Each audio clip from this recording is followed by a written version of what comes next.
Capítulo 11. Um caso gigantesco cai no meu colo na quinta-feira. Um dos nossos maiores clientes, digamos apenas que eles revolucionaram o ramo de alimentos saudáveis, quer anunciar a aquisição de uma empresa de entregas na segunda-feira, antes da abertura dos pregões da bolsa. David e eu combinamos em ir para a Filadélfia contar pessoalmente para os meus pais sobre o casamento em dezembro, mas neste fim de semana não vai dar. Ligo para ele às 8, debruçada sobre uma pilha de documentos na sala de reuniões. Estou cercada por 12 outros associados e mais 4 sócios que dão ordens aos gritos, além de embalagens vazias de comida chinesa sobre a mesa. É uma zona de guerra, eu adoro isso. Não vou poder sair daqui no fim de semana, aviso, nem para ir dormir, pode esquecer o lance de Philly. Escuto o som da televisão ligada do outro lado. O que aconteceu? Não posso falar, mas é importante. Não brinca. Ele diz, a Wally, eu pigarreio. Vou dormir aqui pelos próximos 3 dias. Pode ser no fim de semana que vem? Tem a despedida de solteiro do Pat. Verdade, no Arizona. Eles vão beber cerveja e praticar tiro ao alvo. 2 coisas que David não gosta. Não sei nem se ele vai. Ele quase nunca fala com Pat. Tudo bem, ele diz. Vamos ligar e contar por telefone. Eles vão ficar empolgados mesmo assim. Acho que sua mãe já está começando a me aceitar. Meus pais adoram David. Não tinha como ser diferente. Ele é bem parecido com o meu irmão, ou pelo menos com o que acho que ele se tornaria. Inteligente, tranquilo, cabeça fria. Michael nunca se metia em confusão. Era ele que fazia as planilhas com a divisão de tarefas de casa quando éramos crianças, e começou a participar de debates acadêmicos antes mesmo de aprender a dirigir. Ele e David seriam amigos, eu sei que sim. E ainda me dói o fato de ele não estar aqui, porque nunca mais vai estar. Ele não viu minha formatura, nem ficou sabendo quando arrumei meu primeiro emprego. Nunca esteve no nosso apartamento e não vai comparecer ao meu casamento. Meus pais atormentaram David sem parar durante 2 anos depois do noivado para marcarmos uma data. Mas agora sossegaram. Sei quanto querem isso para mim e para eles. David está errado. Nesse quesito, eles provavelmente ficariam contentes só com a cerimônia no departamento de registros civis. Certo, meu pai deve vir para cá na semana que vem. Na quinta, David diz, já marquei um almoço com ele. Você é demais. Ele solta um ruído neutro do outro lado da linha. Aldridge entra na sala. Desliga o telefone sem me despedir. David vai entender. Ele fazia a mesma coisa comigo quando trabalhava na Tishman. Como estão as coisas? Aldridge pergunta. Em geral, um sócio-diretor não perguntaria a uma associada sênior como estão as coisas. Ele se dirigiria ao sócio sênior presente. Mas, desde que Aldridge me contratou, nós desenvolvemos uma proximidade genuína. De tempos em tempos, ele me chama em sua sala para discutirmos casos ou para me dar conselhos. Sei que os outros associados percebem isso e que não gostam nem um pouco, o que é ótimo.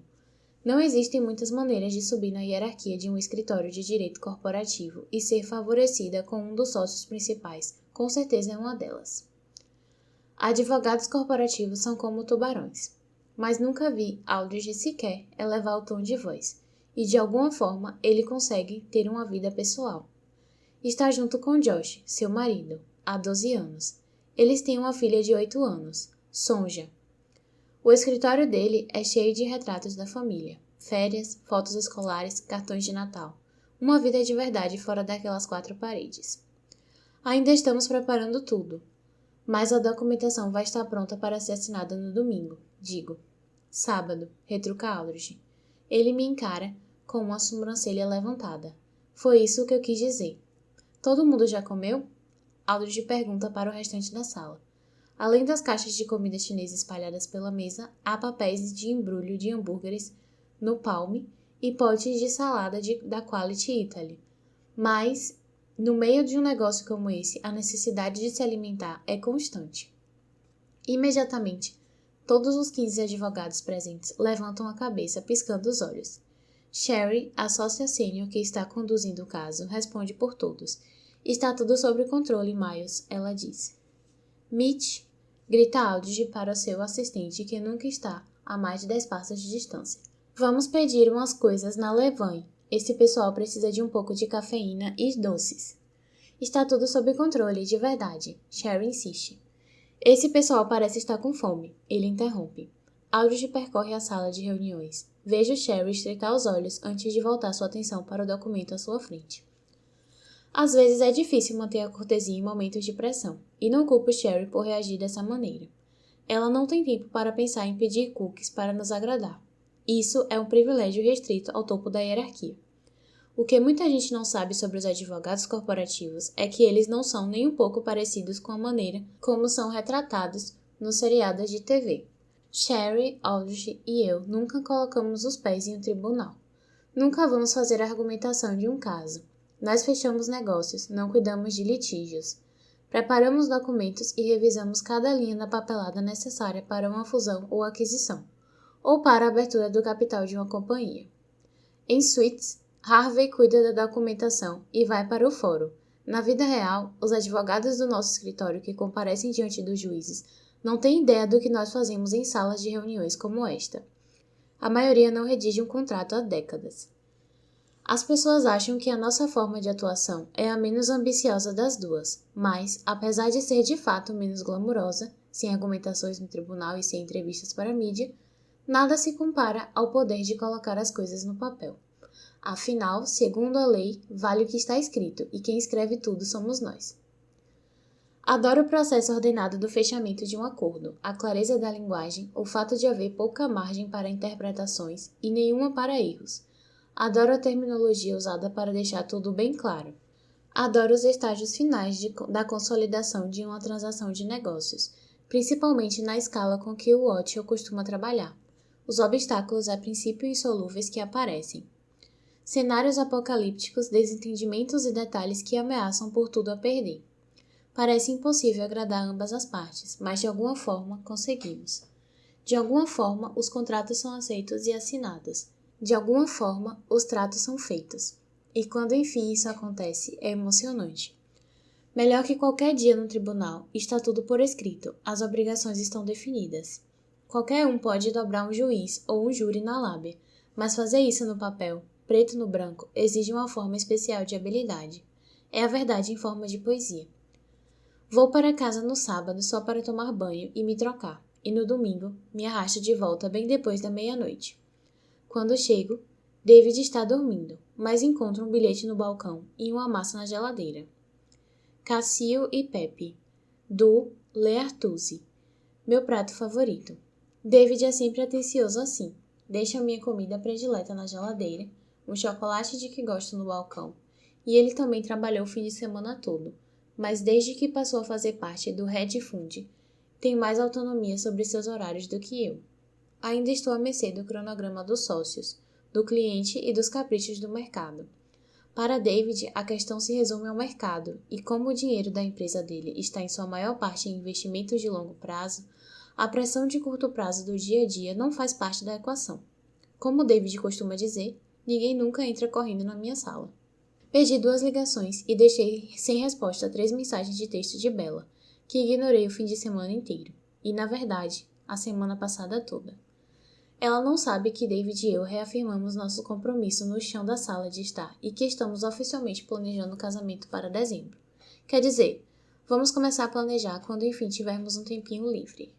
Respondo com uma mensagem. Acabei de chegar de um fim de semana inteiro de trabalho. Ligo para você amanhã. Apesar de não dormir há quase 72 horas, não estou cansada. As assinaturas foram colocadas no papel. Amanhã, ou melhor, hoje, nossos clientes vão anunciar a aquisição de uma empresa de $1 bilhão. Eles estão expandindo o alcance global de sua marca e vão revolucionar a forma como as pessoas compram produtos de supermercado. Estou me sentindo como sempre fico depois de concluir um caso importante, nas alturas. Eu não uso cocaína, com exceção de uma noite de deslize na faculdade, mas a sensação é a mesma. Meu coração está disparado e as pupilas dilatadas. Parece que corri uma maratona. E nós ganhamos. Tenho uma garrafa de Chianti aberta no balcão e sirvo uma taça para mim. A janela da cozinha do nosso apartamento é bem grande, com vista para o Gramercy Park. Eu me sento à mesa da cozinha e fico olhando lá para fora. Está escuro, mas as luzes da cidade iluminam as árvores e a calçada. Quando me mudei para Nova York, gostava de caminhar ao redor desse parque e de imaginar que algum dia moraria nas redondezas. Agora, David e eu temos a chave de lá. Podemos ir ao parque quando quisermos, mas não fazemos isso, claro. Somos ocupados. Fomos até lá no dia em que recebemos a chave, com uma garrafa de champanhe. Ficamos pelo tempo suficiente para fazer um brinde e nunca mais voltamos. Mas é uma bela vista para admirar, e a localização é conveniente, bastante central. Prometo a mim mesma que David e eu vamos tomar um café lá e fazer os preparativos para o casamento o quanto antes. Temos um belo apartamento, 2 dormitórios, pé direito alto, cozinha completa, copa, uma sala com espaço para sofá e TV. Fizemos a decoração em tons de cinza e branco. É um ambiente relaxante e sereno. O tipo de apartamento que aparece em fotografias de revistas. É tudo o que eu sempre quis. Olho para minha mão, onde está minha aliança de noivado. Em pouco tempo vai ser uma argola de ouro. Termino meu vinho, escovo os dentes, lavo o rosto e vou para a cama. Tiro a aliança e coloco na tigelinha que deixo na mesa de cabeceira. As pedras reluzem para mim como uma promessa. Eu me comprometo a contratar alguém para organizar o evento assim que acordar amanhã. Capítulo 12. Saio do trabalho às 7 da noite na segunda, 1 hora antes do que deveria, para encontrar Bella na Snake Taverna, no West Village. É um bistrô pequenininho que serve a melhor comida grega da cidade e que frequentamos desde que nos mudamos para Nova York, bem antes de eu ter grana suficiente para isso. Bella já voltou a chegar 15 minutos atrasada para tudo. Peço favas preparadas com azeite de oliva e alho, o prato favorito dela. Está na mesa quando ela chega. Ela me respondeu de manhã e exigiu que jantássemos juntas hoje. Já faz um século, parece até que você está me evitando. Raramente saio mais cedo do trabalho, na verdade nunca. Quando David e eu marcamos de jantar em algum lugar, é sempre às 8h30 ou às 9h. Mas agora são 7 e pouquinho. Ainda está claro lá fora, e aqui estou eu. Na minha vida, Bella é sempre a pessoa que me faz sair da rotina. Está tão quente lá fora, ela comenta quando chega. Está usando um vestido branco de renda da Zimmermann e uma sandália dourada. Os cabelos estão presos em um coque com algumas mechas soltas caindo pelo pescoço. Está um forno, o verão sempre chega tão de repente. Eu me inclino sobre a mesa e dou um beijo em seu rosto. Estou suando sob minha camisa de seda e minha saia justa. Praticamente não tenho roupas adequadas para o calor. Por sorte, o ar-condicionado está ligado no máximo aqui dentro. Como foi o fim de semana? Ela quer saber. Você pelo menos dormiu um pouco? Abre um sorriso. Não. Ela balança negativamente a cabeça. Você adorou? Talvez. Coloco algumas favas em seu prato. Não tenho como não perguntar. Vocês tiveram alguma notícia do apartamento? Ela me olha e franze a testa, mas logo em seguida se dá conta do que estou falando. Ah, verdade. Tem um outro que acho que prefiro. É um lugar totalmente esquecido. No Meatpacking District. Sinceramente, não sabia que tinha sobrado alguma coisa daquele tipo por lá. Hoje em dia é tudo tão genérico. Você não gostou do loft no Dumbo? Ela dá de ombros. Não sei se quero morar lá. Só tem um mercado na região e deve ser um gelo no inverno. Um monte de ruas largas tão perto do rio, parece um lugar meio isolado. Fica bem perto das linhas de metrô, argumento. E a vista é espetacular. Tem muita luz natural, Bella. Até consigo ver você pintando lá. Bella estreita os olhos para mim. O que está acontecendo? Você detestou aquele lugar. Me falou para nem pensar a respeito. Faço um sinal como quem diz que não é bem assim. Mas ela está certa. O que é que estou fazendo? As palavras saem da minha boca como se eu não tivesse nenhum controle sobre elas. Sei lá, digo. Quem sou eu para falar? Moro na mesma região da cidade há uma década. Bella se inclina para frente. Ela abre um sorriso maroto. Você adorou aquele lugar.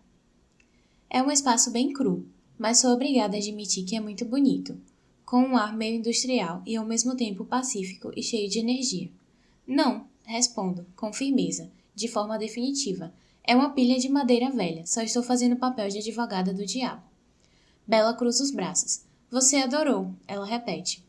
Não sei por que não consigo condenar o lugar, dizer que ela tem razão, que é um lugar congelante, distante de tudo e absurdo, e não tocar mais no assunto.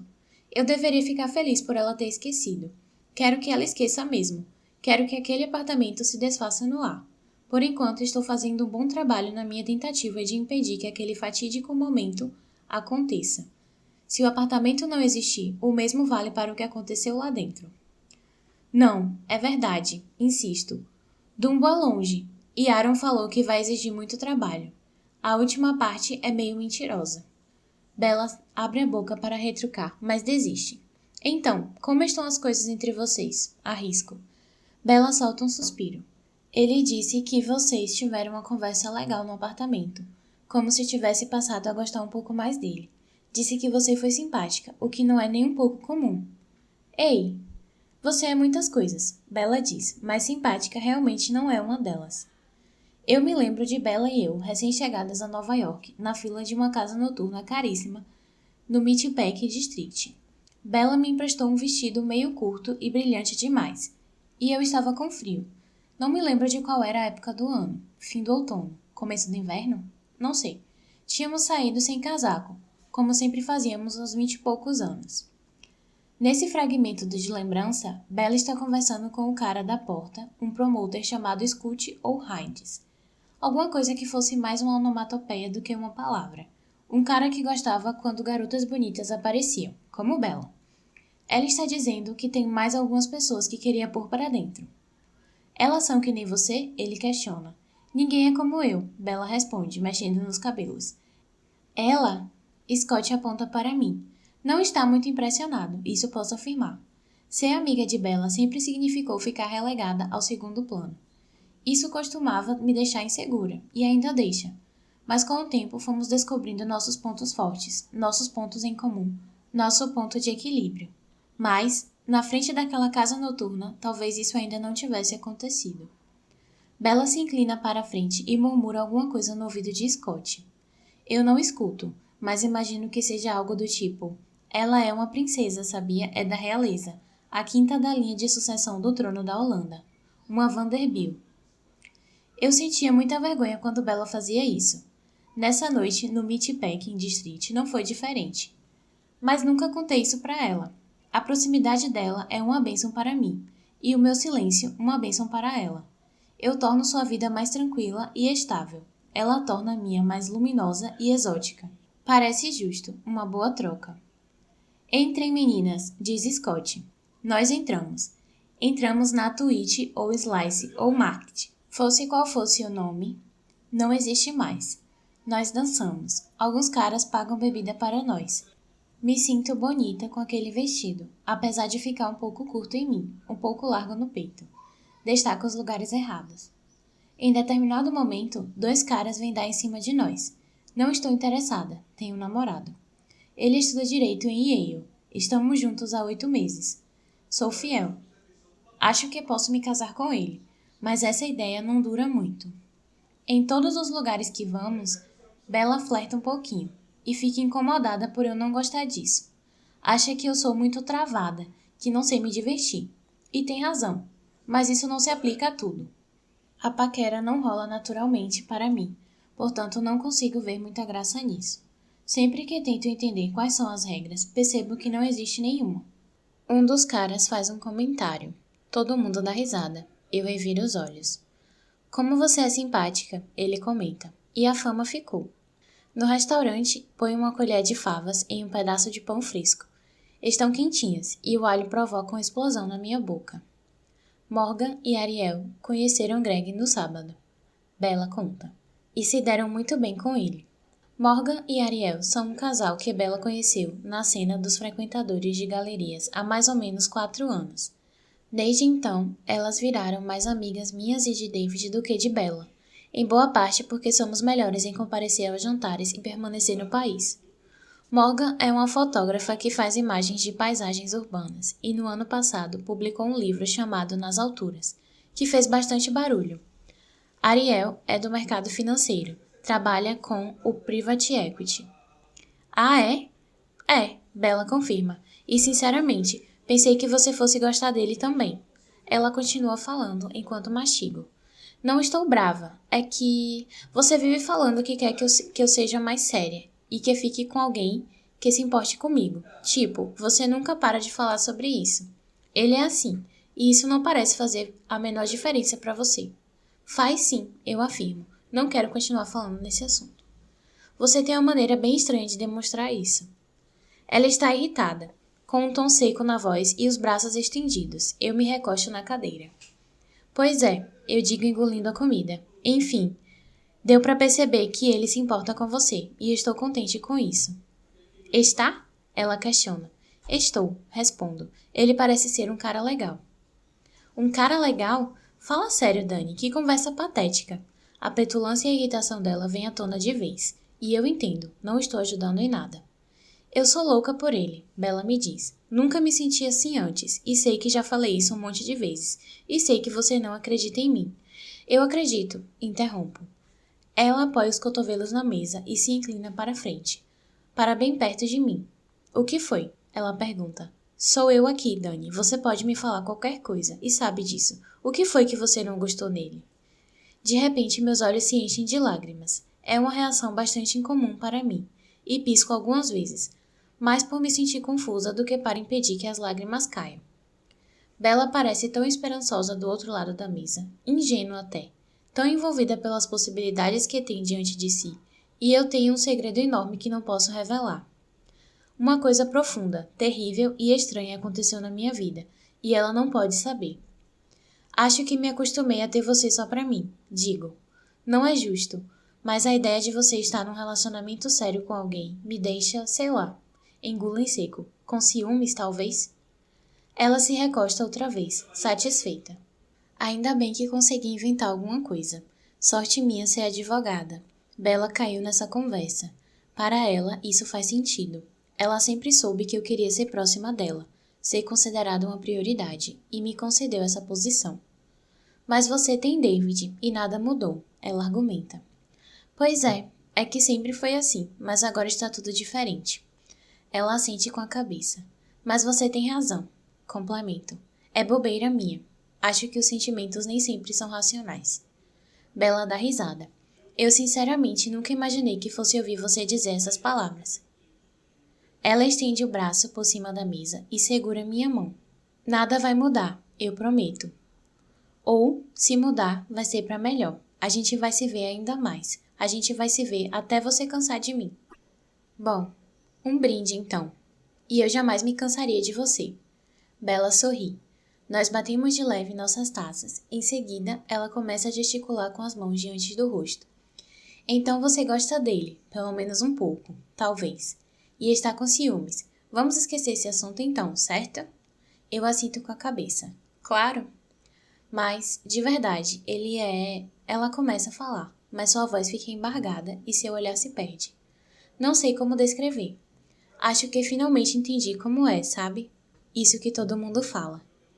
Bella, eu digo, isso é incrível. Ela franze o nariz. E você, quais são as novidades? Eu respiro fundo e solto uma parte do ar pela boca. David e eu estamos comprometidos. Conto. Bella pega a taça com água. Dani, isso seria novidade uma década atrás. 4 anos e meio. Pois é. Não, o que estou dizendo é que agora vamos casar, pra valer, em dezembro. Bella regala os olhos, que se voltam para minha mão e depois para o meu rosto. Puta merda, sério mesmo? Sério, está na hora.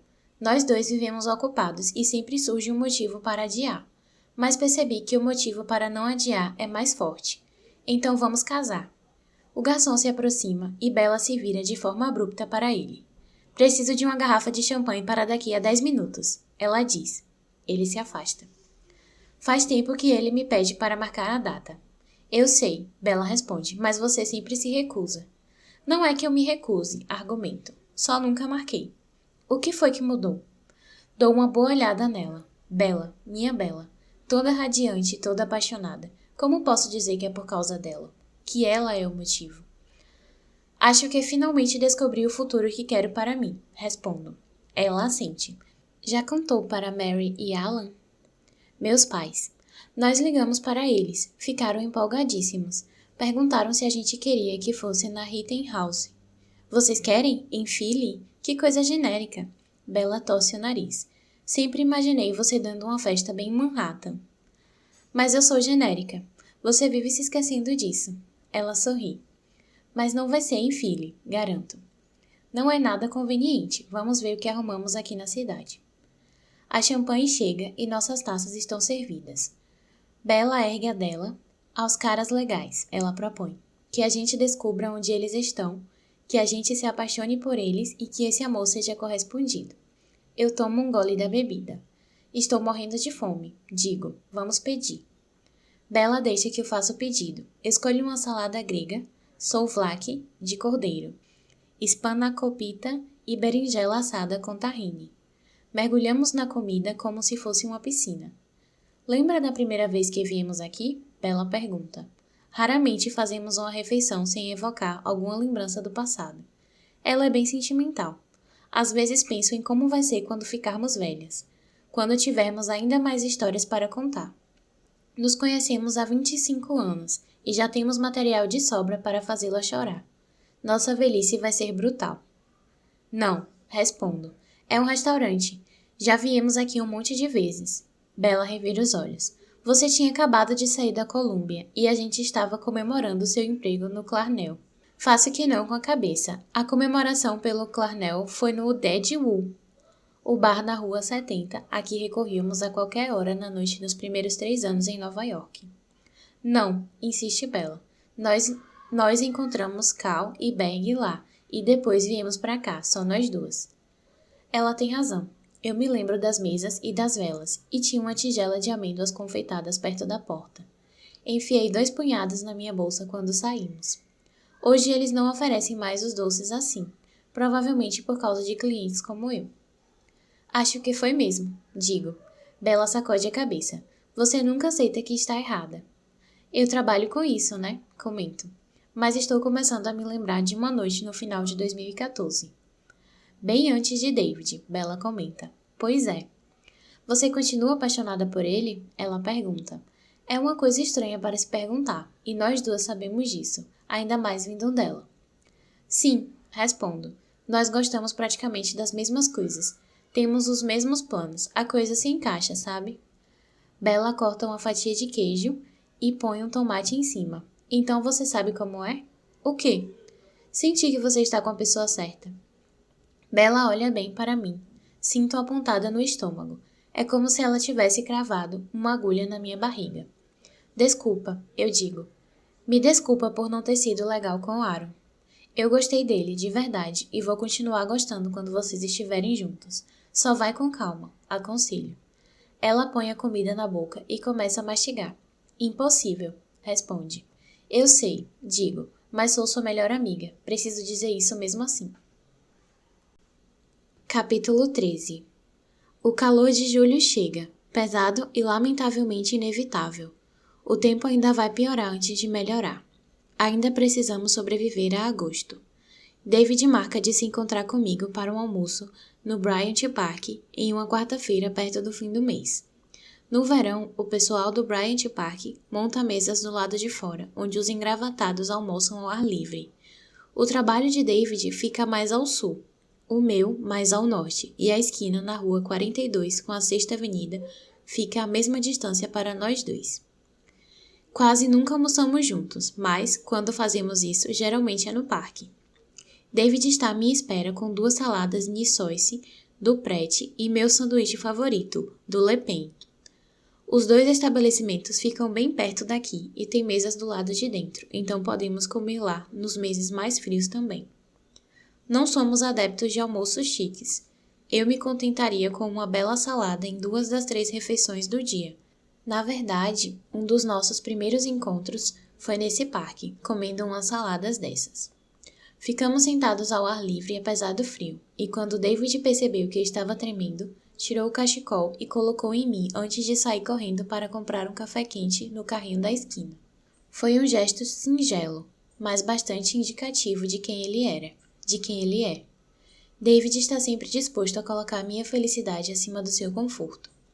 Chamo um carro para ir encontrá-lo, mas chego encharcada de suor mesmo assim. Está uns 37 graus, eu comento, me acomodando no assento diante dele. Meus sapatos de salto estão fazendo bolhas nos meus calcanhares. Preciso de talco e de uma pedicure imediatamente. Nem me lembro de quando foi a última vez que fiz as unhas. Na verdade, 35, mas com sensação térmica de 38. David comenta olhando no celular. Pisco para ele algumas vezes, perplexa. Desculpa, ele diz, mas eu entendi o que você quis dizer. Por que a gente está aqui fora nesse calor? Pego a minha bebida, milagrosamente ainda não está quente, apesar de quase todo o gelo já ter derretido. Porque a gente quase nunca sai para tomar um ar fresco. Este ar não está nada fresco, respondo. Os verões estão cada vez piores, né? É. Estou com calor demais até para comer. Que bom, ele diz, porque a comida era só um chamariz. Ele coloca uma agenda na mesa entre nós. O que é isso? É para o planejamento, ele responde. Para colocar datas, horários, números. Precisamos começar a organizar a coisa. O casamento? É, ele responde. O casamento. Antes de começarmos a ligar para as pessoas, precisa estar tudo reservado. Aliás, já deve estar. Estamos sempre cansados demais à noite para falar sobre isso, e foi assim que 4 anos se passaram. 4 anos e meio, eu lembro. Pois é, ele diz, 4 anos e meio. David morde o lábio e sacode a cabeça para mim. Precisamos contratar alguém para organizar tudo. Aviso. Sim, mas antes precisamos saber o que queremos. Tem gente que começa a providenciar tudo com 2 anos de antecedência. Eu sei, respondo, eu sei. Não estou dizendo, tipo, para você se virar sozinha, David esclarece. Acho que seria legal fazer isso juntos. Eu iria gostar, se você topar. Claro, digo, eu adoraria. Isso mostra o quanto David está disposto a se casar comigo. Ele vai abrir mão de seu horário de almoço para ficar lendo uma revista de noivas. Sem breguices, ele avisa. Estou ofendida com esse comentário. Rebato. E acho que a gente não precisa dar uma festa, ele acrescenta. Dá muito trabalho, e também não quero uma despedida de solteiro. A de Pat, no Arizona, não saiu bem como planejado. Eles fizeram as reservas no hotel errado e acabaram presos no aeroporto por 9 horas e meia. Todo mundo encheu a cara de cerveja e Bloody Mary, e David ficou com o fim de semana inteiro de ressaca. Concordo. Bella pode levar as alianças ou coisa do tipo. Certo. E só vai ter flores brancas. Por mim, tudo bem. Vamos dar só um coquetel. Quem se importa com o jantar? Exatamente. Com open bar. Mas sem sessão de fotos. David sorri. Sem fotos especiais do dia do casamento? Tudo bem, então.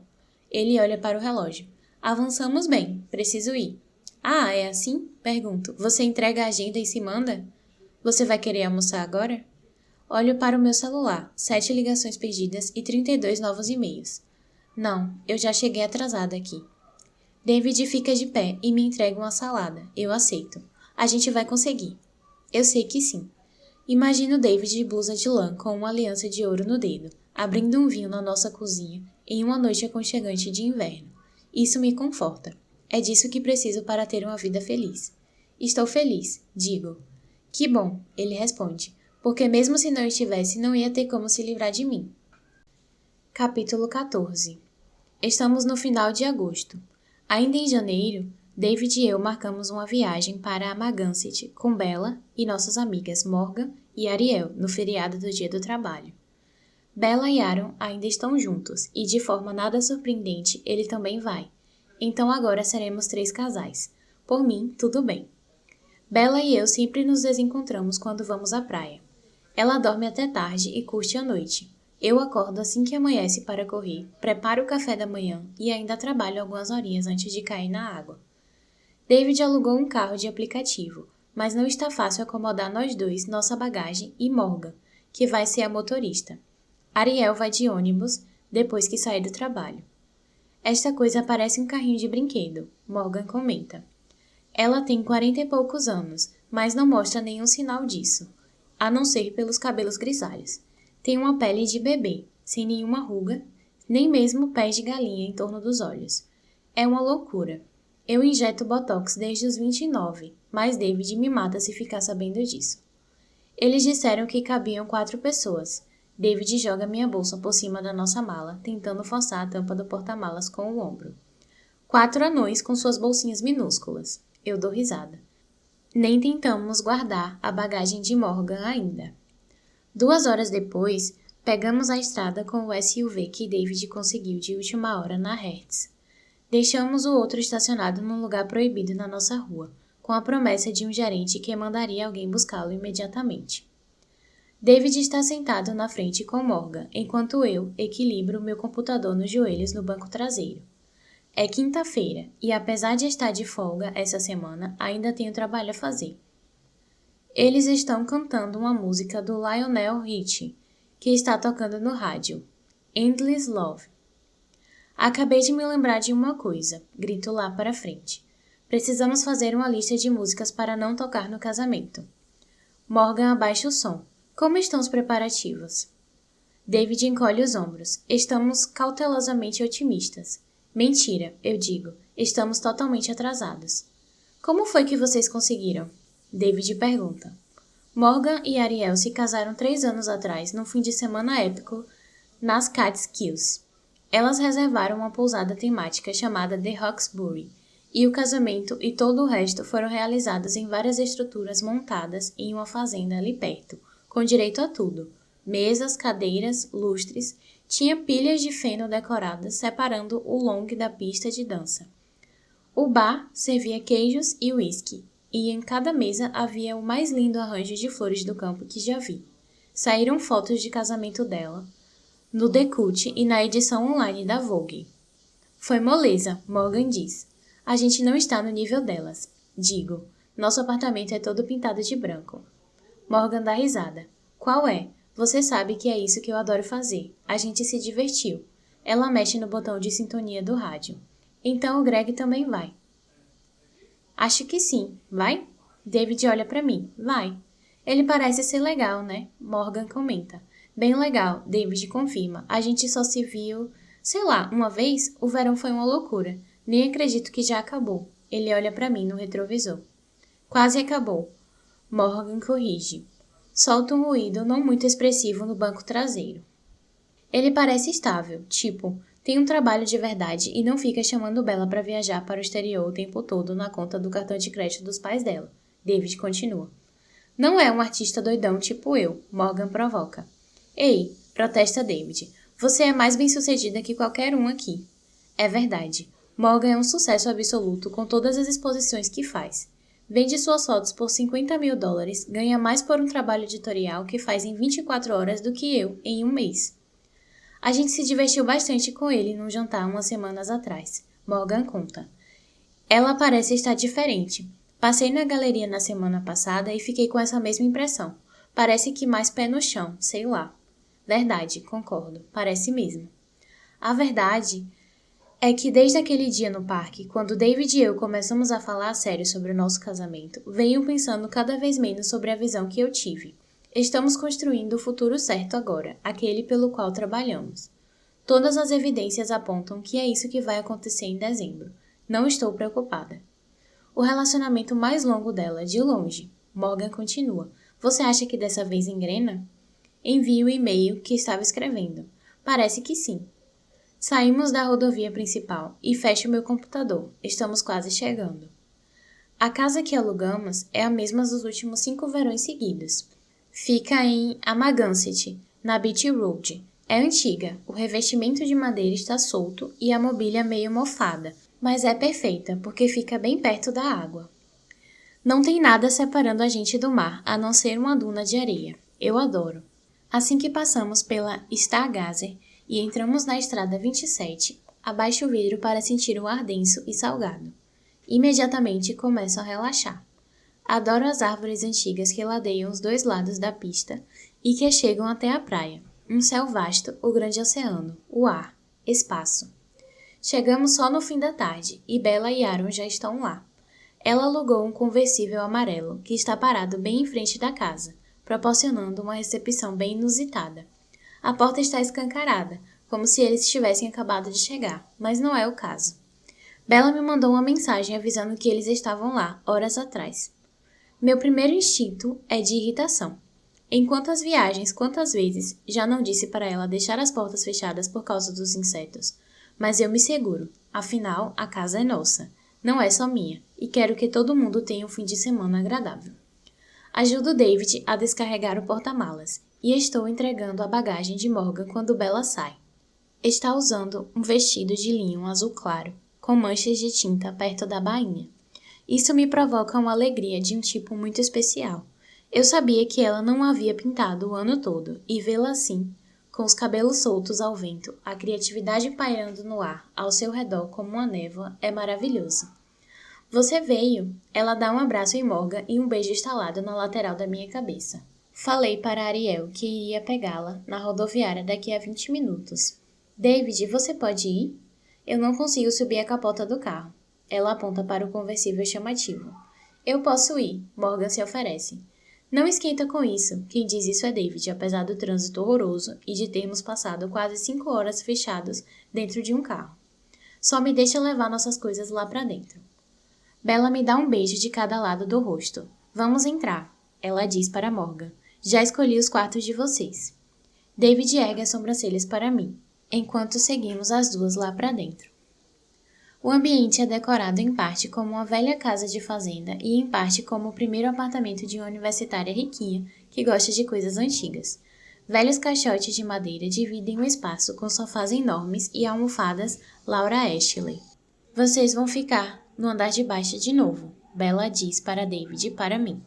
O quarto do térreo é nosso desde a primeira vez em que alugamos a casa, no verão em que Francisco veio e Bella brigou com ele na cozinha durante 36 horas antes de o cara resolver ir embora, no meio da noite, no único carro que alugamos para o fim de semana. Morgan e Ariel ficam lá em cima com a gente. Você sabe que a gente não faz swing com héteros, Morgan comenta, já subindo a escada. Eu não sou hétero, Bella protesta. Não, mas o seu namorado é. David e eu colocamos nossas malas no quarto. Eu me sento na cama, que é de Vime, assim como a cômoda e a cadeira de balanço, e me sinto invadida por uma nostalgia em comum. Colocaram lençóis novos este ano, David comenta. Olho para baixo e vejo que ele tem razão. São brancos, sendo que em geral costumavam ser estampados. David se agacha e me dá um beijo na testa. Já estou indo. Precisa de alguma coisa? Faço que não com a cabeça. Vou desfazendo as malas pra gente. Ele se alonga, puxando os cotovelos com a mão do outro braço. Eu me levanto e massageio o lugar em sua lombar, que sei ser dolorido. Ele faz uma careta. Quer que eu dirija? Pergunto. Eu posso ir, você acabou de ficar 5 horas no carro. Não, David responde, ainda se alongando. Esqueci de colocar você no contrato de locação do carro. Ele fica de pé e escuto suas vértebras estalarem. Tchau. Ele me dá um beijo e sai tirando a chave do bolso. Abro o armário e vejo o varão. Mas nenhum cabide, como sempre. Bella pegou todos e levou lá para cima. Saio para o corredor à procura do closet do hall de entrada e encontro Aaron na cozinha. Oi, ele diz. Vocês já chegaram. Desculpa, fui dar um mergulho. Ele está usando uma bermuda de nylon e tem uma toalha enrolada nos ombros como se fosse uma capa. David foi até a cidade buscar Ariel, explico. Aaron assente. É muita gentileza dele, mas eu iria sem problemas. David adora dirigir, não é problema nenhum, digo. Ele sorri. Morgan está lá em cima com Bella. Aponto para o teto com o indicador. Escuto os passos dela no assoalho acima de nós. Está com fome? Ele me pergunta. Em seguida vai até a geladeira e pega 3 abacates. Fico impressionada com sua naturalidade, como se ele estivesse em casa. É verdade, você cozinha, comento. Ele me encara, inclinando a cabeça. Quer dizer, foi o que Bella me disse. Ele assente. O que Bella me disse foi que ele fez um risoto de abobrinha com sálvia, mas que antes que ela pudesse experimentar, os dois já estavam transando no balcão da cozinha. Pisco os olhos para afastar essa imagem da mente e passo as mãos no rosto, sacudindo a cabeça. Então você não vai querer guacamole? Quê? Não, vou querer sim. Estou morrendo de fome, digo. Você tem um jeito interessante de se expressar, senhorita Corra. Ele começa a colocar os ingredientes no balcão. Cebola, coentro, pimenta e vários legumes. Posso ajudar? Pergunto. Você pode abrir a tequila, ele diz. Ele aponta para baixo da pia, onde a bebida para o fim de semana está estocada. Eu encontro a tequila. Quer gelo? Pergunto. Eu sirvo. Obrigado. Pego 2 copos no armário e ponho um dedinho de tequila em cada um. Depois, apanho uma forma de gelo, tomando o cuidado de segurar a gaveta abaixo do freezer ao fazer isso. Outro truquezinho da casa. Fique esperta, Aaron me joga um limão. Não consigo pegar, e ele sai rolando pela cozinha. Quando Bella aparece na cozinha, estou engateando atrás da fruta. Ela está com o mesmo vestido azul, mas com os cabelos presos agora. Limão fujão, explico pegando antes que vá parar embaixo do sofá. Estou morrendo de fome, ela diz. O que temos aqui? Aaron está fazendo guacamole. Quem? Eu balanço a cabeça. Greg, desculpa. O que vocês vão querer fazer no jantar? Bella quer saber. Eu a sigo pela cozinha enquanto ela abraça Aaron pela cintura, dando um beijo em sua nuca. Ele oferece a tequila. Ela faz que não com a cabeça. Sei que eles estão mais íntimos, claro. Que enquanto eu me matava de trabalhar no verão, Bella se apaixonava cada vez mais por esse homem. Que eles foram juntos a museus, concertos e bares descolados. Que eles caminharam pela West Side Highway ao anoitecer e pelo High Line ao amanhecer e transaram em cima de cada móvel da casa dela, ou quase. Ela me contou tudo isso. Mas, vendo os dois juntos agora, sinto uma pontada no peito que não sei exatamente como definir. Eu me sento ao balcão e pego uma tortilha no saco que Aaron deixou aberto. Ele equilibra as cebolas picadas no dorso da faca e despeja na tigela de guacamole. Onde foi que você aprendeu a cozinhar? Pergunto. Esse tipo de habilidade com a faca me impressiona. Gosto de acreditar que é isso que me impede de ser boa na cozinha.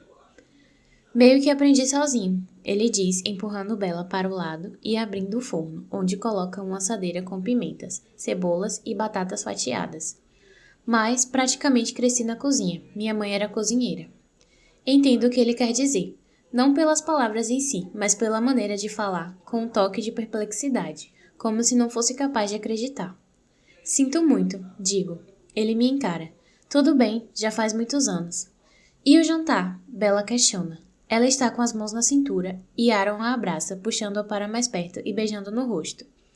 O que você quiser, ele diz. Os tiragostos já estão providenciados. Hoje temos uma reserva no grill ou podemos ir até Hampton Courtney, se ninguém tiver afim de nada formal, eu digo. Eu sempre me encarrego das reservas nos restaurantes, e Bella de escolher a qual nós vamos. Pensei que o grill tivesse ficado para amanhã à noite. Pego meu celular e abro o arquivo com as reservas. Ah, tem razão, digo. É amanhã à noite. Ótimo, Bella responde. Eu queria ficar em casa mesmo. Ela chega mais perto de Aaron, que a enlaça com um dos braços. Quer que eu ligue para o David e peça para ele passar no mercado? Não precisa, avisa Aaron. Nós trouxemos bastante coisa. Tem vários pratos que posso preparar. Ele vai até a geladeira e abre a porta. Espio por cima do balcão e vejo um arranjo colorido de frutas e legumes, queijos embalados, salsinha e hortelãs frescas, vidros de azeites, limões e um pedaço de parmesão. Estamos abastecidíssimos. Vocês trouxeram tudo isso? Pergunto. Nos anos anteriores, eu teria sorte se encontrasse um tablete de manteiga. Na geladeira de Bella nunca tem nada além de limões mofados e vodka.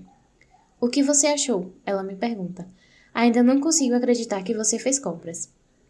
Ela sorri. Saio para o pátio que tem vista para o mar. Hoje o céu está nublado e estremeço um pouco, vestida só de short e camiseta. Preciso pegar uma blusa. Inspiro o ar fresco, salgado e pungente e expiro a viagem cansativa, a semana, o momento com Aaron na cozinha. Abro os olhos ao ouvir a voz lenta e melódica de Frank Sinatra. Está tocando All the Way em algum lugar. Imediatamente me lembro do Rainbow Room, de rodopiar lentamente sob aquele teto circular. Eu me viro. Pela janela, vejo Aaron com Bella nos braços, se movendo ao som da música. Ela está com a cabeça apoiada no ombro dele, com um sorrisinho no rosto. Queria poder fotografar aquele momento. Eu a conheço há 25 anos e nunca a vi tão relaxada com alguém, tão à vontade. E nunca a vi de olhos fechados quando está abraçada a um homem. Espero mais um pouco para voltar para dentro. E só vou quando escuto o carro de David embicando na entrada de cascalho. A essa altura, o sol quase se pôs e só sobrou um restinho de luz, uma faixa azul brilhante desaparecendo no horizonte. Capítulo 15. Quando Bella e eu estávamos no colégio, fazíamos uma brincadeira chamada Para. Nós ficávamos escrevendo a coisa mais nojenta e repulsiva em que conseguíamos pensar, até que a outra ficasse tão enjoada que não aguentasse mais e pedisse para parar. Começou com um pedaço de carne esquecido no congelador, e a partir daí foi ladeira abaixo. Teve formigueiros, urtigas, tripas de vaca e o microecossistema que vivia no fundo da piscina pública. Essa brincadeira me vem à mente de manhã, quando encontro uma gaivota morta ao sair para correr. O pescoço dela está dobrado em um ângulo impossível, e as asas estão despedaçadas, e a carne, o que sobrou dela, está sendo devorada pelas moscas. Um pedaço da espinha avermelhada do bicho está desconectado do corpo. Eu me lembro de ler em algum lugar que quando uma gaivota morre, despenca lá do céu na mesma hora. Você pode estar numa boa na praia, chupando um picolé de laranja e, bam, uma gaivota cai na sua cabeça. A neblina está espessa, uma névoa opaca que paira sobre a areia como um cobertor. Se eu pudesse enxergar 1 quilômetro adiante, talvez visse outra pessoa correndo, treinando para a maratona que acontece no outono. Mas, pelo que consigo notar, estou sozinha aqui. Eu me inclino mais para perto da gaivota. Acho que não morreu há muito tempo, não. Mas, na natureza, as coisas acontecem depressa. Tiro uma foto para mostrar a Bella. Ninguém estava acordado quando me levantei. David estava dormindo como uma pedra ao meu lado e no andar de cima tudo permanecia em silêncio. Mas eram menos de 6 da manhã. Às vezes, Ariel acorda cedo para cuidar de coisas do trabalho. No verão passado, tentei convencê-la a me acompanhar na corrida, mas ouvi tantas desculpas e isso me tomou tanto tempo que este ano me comprometi a não convidar ninguém. Nunca fui de dormir até tarde, mas ultimamente me levanto depois das 7, parece que já perdi metade do dia. Preciso sentir o ar da manhã, ser a primeira a acordar é uma coisa preciosa para mim. Sinto que já realizei alguma coisa antes mesmo de tomar a primeira xícara de café. O dia inteiro transcorre melhor desse jeito. O caminho de volta é curto, pouco mais de 3 quilômetros, e quando chego todos ainda estão dormindo. Subo os degraus da entrada da cozinha e abro a porta deslizante. Minha camiseta está encharcada por causa da corrida, uma combinação de suor e umidade do mar. Eu a arranco, jogo no encosto de uma cadeira e vou até a cafeteira apenas de top. Abro a tampa, coloco o filtro e acrescento 5 colheradas enormes de pó de café. Estou fazendo o suficiente para todo mundo. Me inclino para a frente e apoio os cotovelos na bancada, esperando as primeiras gotas de cafeína pingarem na jarrinha.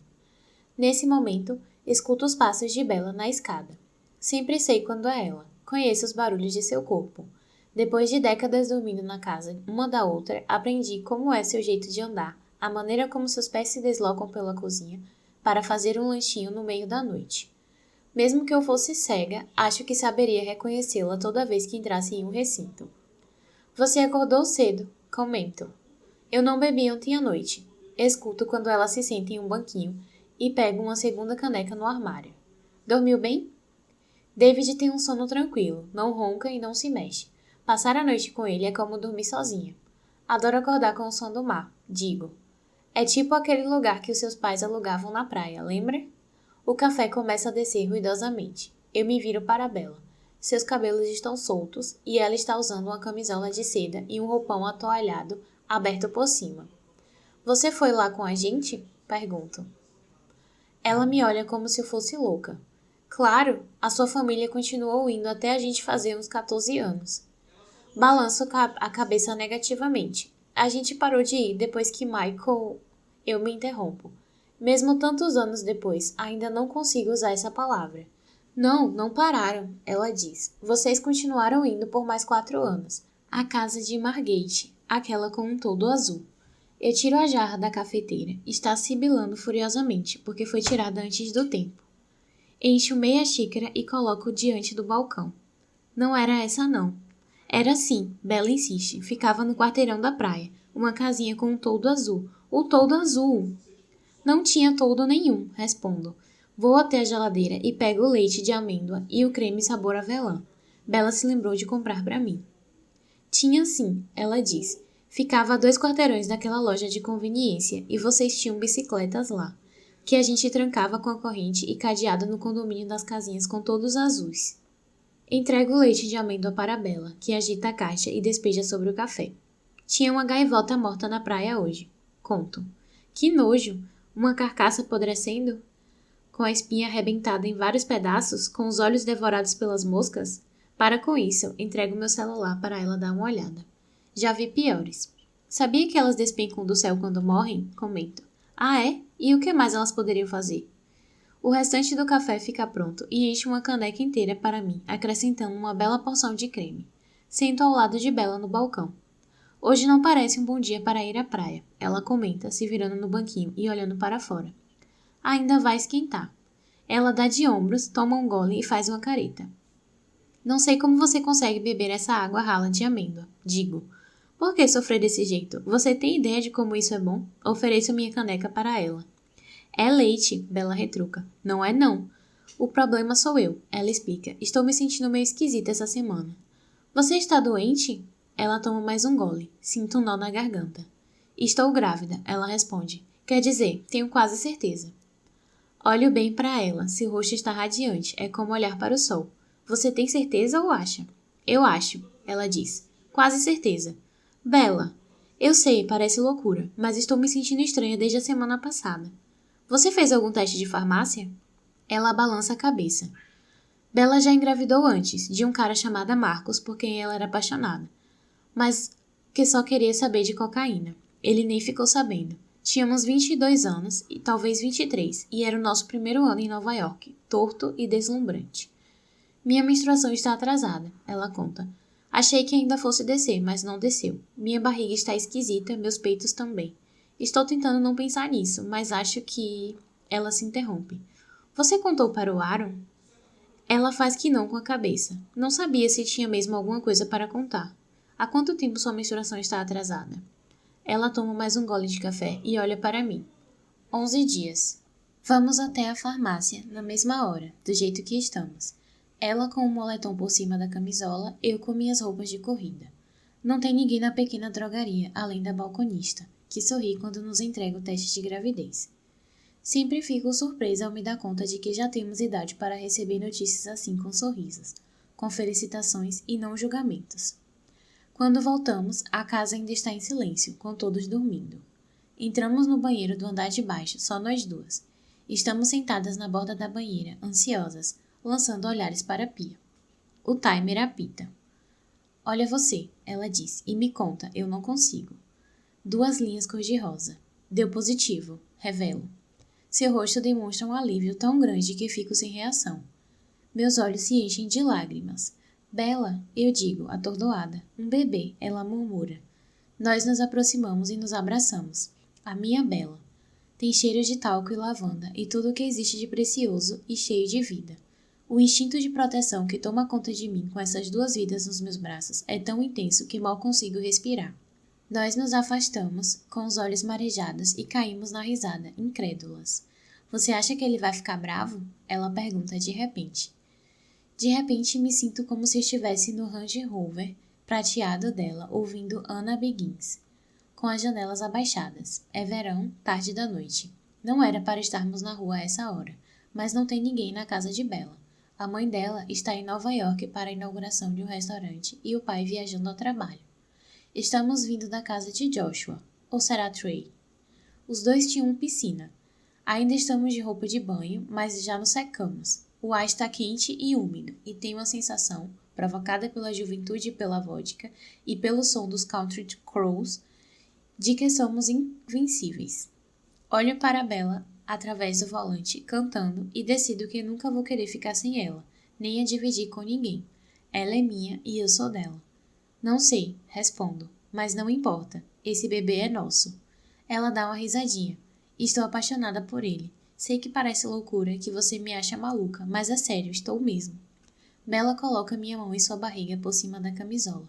Não acho você maluca, respondo. Eu confio em você. Está aí uma coisa que eu nunca ouvi antes. A mão dela ainda está na barriga. Consigo até vê-la crescer, inflar como um balão e se projetar na frente do corpo. Bom, eu digo, já estava na hora. Capítulo 16. Bella avisa que não quer contar para ninguém. Não nesse fim de semana, não antes de voltar para a cidade com Aaron. Vamos curtir a praia, ela diz, e é isso que fazemos. Levamos os coolers, as cadeiras e os cobertores para a praia e ficamos por lá, tomando banho de mar, comendo batatinhas fritas e melancia, bebendo cerveja e limonada até o sol desaparecer no horizonte. Ariel e Morgan fazem uma caminhada entre um mergulho e outro. Eu as vejo à distância, de mão dadas, com shorts iguais. David e Aaron jogam frisbee por um tempo. Bella e eu ficamos sentadas sob o guarda-sol. É um cenário idílico, e penso no futuro, em nós todos juntos e no bebê dela, dando seus passinhos vacilantes pela areia. Quer andar um pouco? Pergunto para David quando ele volta. Ele se senta no cobertor ao meu lado. Sua camiseta está suada no peito e os óculos escuros pendurados no nariz. Tiro as lentes do rosto dele e percebo que a pele ao redor de seus olhos está queimada, marcada pelos óculos. Nós adoramos vir para cá, mas nenhum de nós foi feito para ficar debaixo do sol. Eu pensei em tirar um cochilo, David diz, dando um beijo no meu rosto. Seu rosto está suado e sinto a umidade contra minha pele. Entrego o protetor solar para ele. Eu topo. Olho para cima e vejo Aaron pingando no meu lado, com uma toalha de praia sobre o ombro direito. Ah! Me viro para a direita, onde Bella está dormindo sobre um cobertor, com a boca entreaberta e os pés imóveis sobre a areia. Depois me viro para David. Problema resolvido, ele diz. Tudo bem, respondo para Aaron. Eu me levanto e limpo a areia do corpo. Estou usando um short de nylon, a parte de cima do biquíni e um chapéu de abas largas que comprei em um resort da nossa viagem anual para as Ilhas Turcas e Caicos 3 anos atrás. Aperto o cordão do chapéu. Para leste ou para oeste? Ele pergunta. Na verdade, é norte ou sul. Ele não está usando óculos de sol e estreita os olhos para mim, franzindo o rosto todo contra o sol. Para a esquerda, eu digo. A praia de Amagansett é larga e comprida, e essa é uma das razões por que eu gosto tanto daqui. Dá para continuar andando por quilômetros sem nenhuma interrupção, e vários trechos são quase desertos, mesmo no verão. Começamos a caminhar. Aaron joga a toalha sobre o pescoço e segura as pontas com as mãos. Por um tempo, nenhum dos dois diz nada. Fico atordoada, e não pelo silêncio, mas pelo som das ondas quebrando, pela sensação de paz que experimento quando estou na natureza, quando estou aqui. Acho que não percebo como a poluição visual e sonora de Nova York afeta o meu dia a dia. Comento isso com ele. É verdade, ele responde. Sinto muita saudade do Colorado. Você é de lá? Ele faz que não com a cabeça. Fui morar lá depois da faculdade. Mudei para Nova York só há 10 meses. Sério? Ele dá risada. Eu já estou tão estragado assim? Faço um aceno negativo. Não, eu só fico surpresa quando encontro alguém que passou boa parte da vida adulta em outro lugar. É estranho, eu sei. Não é estranho, ele diz. Eu entendo. Nova York é o tipo de cidade que faz a gente pensar que não existe outro lugar no mundo. Eu chuto uma conchinha. E não existe mesmo, segundo seus nada imparciais habitantes. Aaron junta os dedos e estende os braços para a frente. Eu mantenho os olhos fixos na areia. David é um cara bem legal, ele comenta. Que bom que voltei à companhia dele esse fim de semana. Olho para minha mão esquerda. O sol bate nos brilhantes, que refletem a luz intensamente. Eu devia ter tirado a aliança hoje. Podia ter perdido no mar. É mesmo, respondo. Ele é bem legal. Eu invejo essa relação que você tem com Bella. Não tenho mais contato com quase ninguém da época do colégio. Nós somos amigas desde os 7 anos de idade. Conto. Ela faz parte de quase todas as minhas lembranças da infância. Você é bem protetora com ela, ele diz, em tom de afirmação, não de pergunta. Sim, para mim ela é como alguém da família. Ainda bem que ela tem alguém para cuidar dela sempre. Quer dizer, além de mim. Ele esboça um sorriso. Sei que você cuida bem dela, respondo. O problema não é você. É que ela namorou uns caras bem egoístas e se apaixona com muita facilidade. Eu não, ele diz. Em seguida, limpa a garganta. O silêncio ainda perdura um pouco. Quer dizer, isso antes, no passado. Entendo o que ele quer dizer. Parece hesitante em admitir até mesmo para mim. Está apaixonado por ela, minha melhor amiga. Eu me viro para ele e vejo que seus olhos estão voltados para o mar. Você surfa? Ele me pergunta. Está falando sério? Ele se vira para mim com uma expressão meio sem jeito no rosto. Fiquei com medo de deixar você com vergonha alheia com esse meu papo de amor. Não deixou não, garanto. E fui eu que toquei no assunto. Eu me aproximo da beira da água. Aaron me acompanha. Não, eu não surfo. Não tem ninguém com pranchas na água no momento, mas já está tarde. Quem é surfista mesmo sai do ar antes das 9 da manhã. E você? Não, mas sempre quis aprender. Nunca morei perto do mar. Só fui conhecer uma praia aos 16 anos. Sério? De onde você é? Wisconsin, ele responde. Meus pais não eram muito de viajar, mas quando a gente saía de férias era sempre para a beira de um lago. Tinha uma casa no lago, em Michigan, que eles alugavam todo o verão. A gente passava a semana lá, o tempo todo na água. Parece divertido, comento.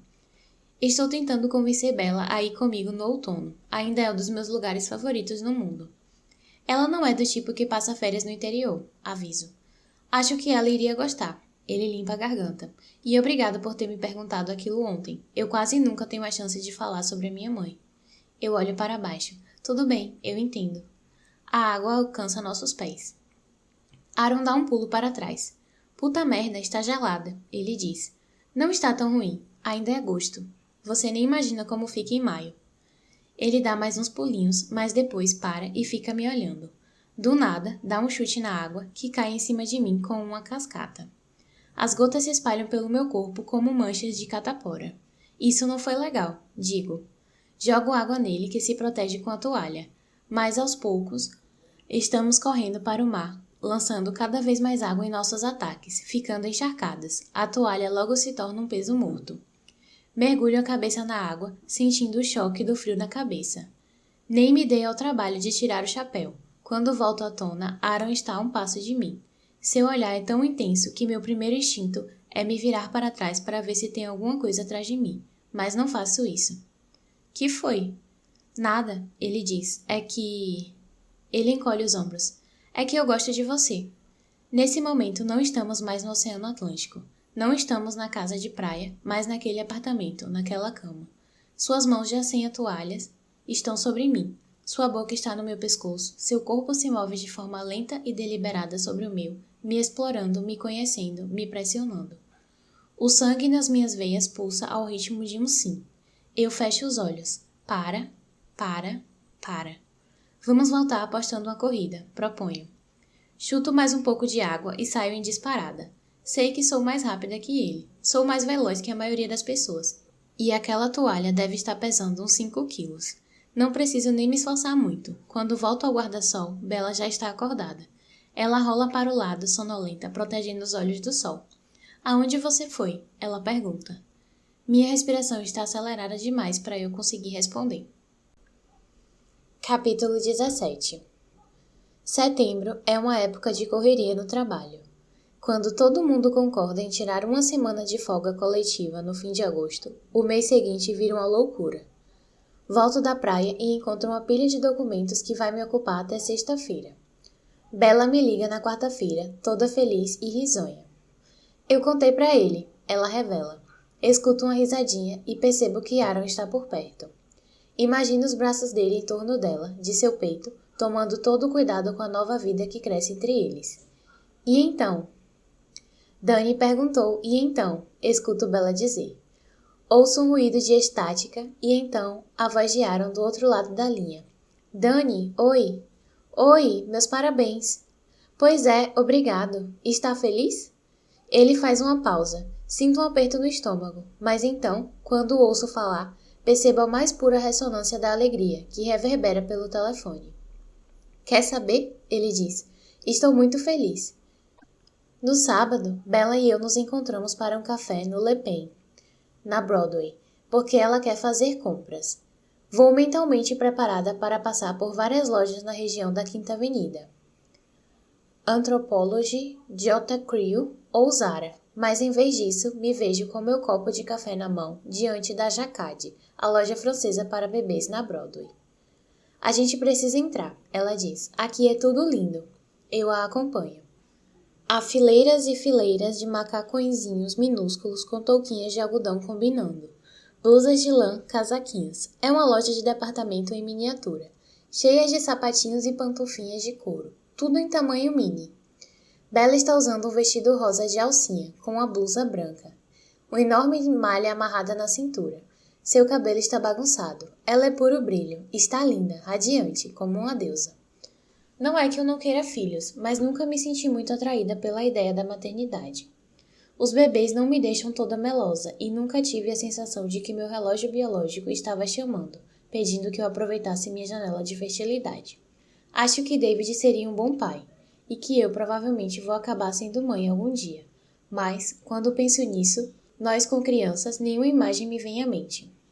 Quando é a sua primeira consulta médica? Pergunto. Bella me mostra um macacão de bolinhas branco e amarelo. Você acha que isso é unissex?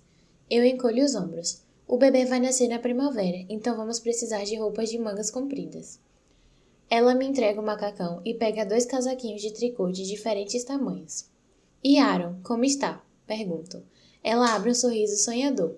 Ele é o máximo, está super empolgado. Aconteceu de repente, claro, mas ele parece bem feliz mesmo. A gente não tem mais 25 anos. Pois é, digo, e vocês vão se casar? Bella revira os olhos e me entrega um par de meias com estampa de pequenas âncoras.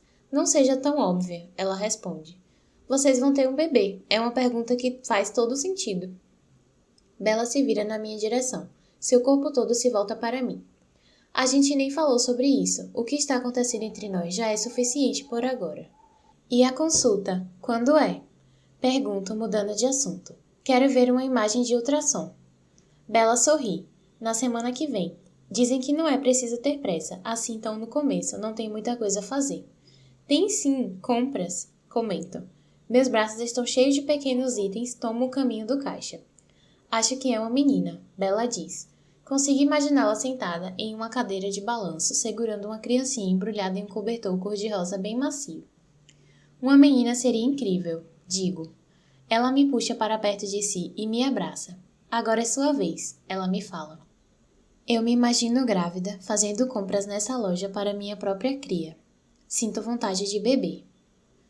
No domingo, vou até o apartamento dela. Toco a campainha 2 vezes. Quando a porta enfim se abre, Aaron aparece, ou pelo menos a cabeça dele. Ele abre passagem e me vejo diante de no mínimo 1 dúzia de pacotes, caixas e cestos e todos os tipos de coisas embrulhadas, atulhando a entrada. Vocês assaltaram a loja de departamentos? Pergunto. Aaron encolhe os ombros. Ela está empolgada, então está comprando coisas? Observo seu rosto com atenção, em busca de sinais de julgamento e hesitação, mas não encontro nenhum, apenas um leve divertimento. Está de calça jeans e camiseta, sem meias. Me pergunto se ele já trouxe algumas coisas suas para cá. Se vai trazer. Eles vão ter que morar juntos, não? Ele chuta uma caixa para o lado e a porta se abre por completo. Eu entro e a fecho atrás de mim. Meus parabéns, digo. Ah, sim, obrigado. Ele está colocando uma bolsa em cima de uma caixa da Amazon que chegou pelo correio. Mas então para, se levanta e enfia as mãos nos bolsos. Sei que aconteceu de repente. Bella sempre foi impaciente, digo, então não chega a ser uma surpresa para mim. Ele dá risada, mas ao que parece é só para me agradar. Quero que você saiba que eu estou muito, muito feliz. Ela é a melhor coisa que aconteceu na minha vida. Aaron olha fixamente para mim quando diz isso, como fez na praia. Pisco algumas vezes e viro a cabeça para o lado. Que bom, respondo, fico feliz.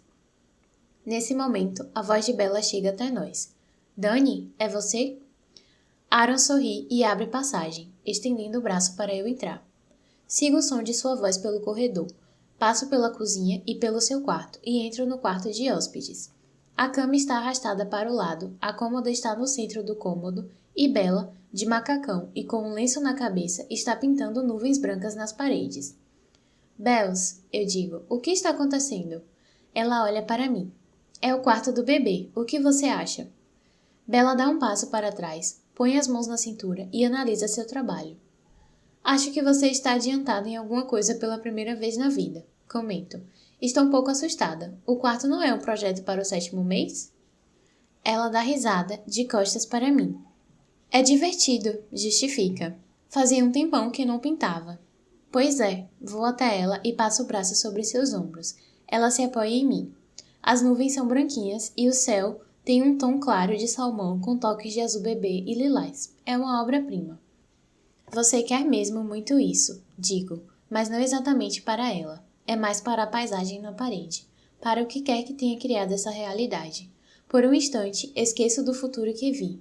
Prefiro me deixar levar por esse presente sólido e inquestionável. Capítulo 18. David e eu marcamos um encontro com a pessoa que vai organizar nosso casamento no sábado de manhã. Estamos no mês de setembro, e ouvi com todas as letras que se não escolhesse logo as flores, teria que usar folhas mortas nos arranjos de mesa. A semana está uma loucura no trabalho.